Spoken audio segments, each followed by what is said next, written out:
السلام عليكم.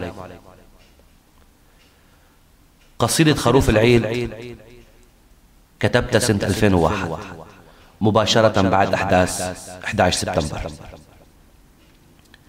وكانت برأيي كثير من اللي سمعوها إنها متشائمة جدا. راح أترك الحكم لجمهور الحبيب، وبهدي هاي القصيدة بمناسبة حلول عيد الأضحى للأمة العربية. بلال عبد الله. خروف العيد. يحكى أن حج من حجاج بيت الله ماشي، وخروف العيد ماشي جنبه يتلألأ. بالصدفة مارك جندي أمريكي غلط الخروف وعبس بوجه الجندي ومأمأ. الجندي شك بتصرفات الخروف وطلب هويته تمن شخصيته يتحقق، وبعد سؤال وجواب وتعذيب وإرهاق اكتشف الجندي انه الخروف عنده روح إرهابية، والسبب انه الخروف مأمأ مأمأتين، شغلة مش طبيعية.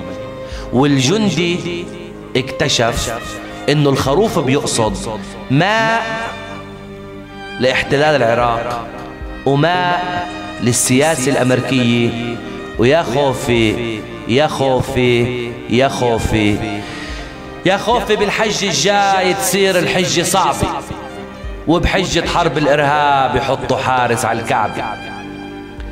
يا خوفي بالحج الجاي تصير الحجة صعبة، وبحجة حرب الإرهاب يحطوا حارس على الكعبة، ويصيروا يصفونا صفوف، يعطونا إذن حتى نطوف، ويحققوا مع كل خروف رايح يندبح ضحية.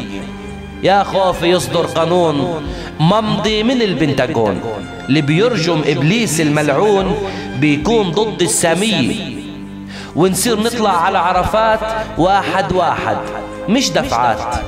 يعطونا ليستة بالدعوات من الكونغرس ممضية، وبوش يقدم احتجاج يطالب بضحية الحجاج تروح لتمن الأبراج اللي وقعوا بالصيفية.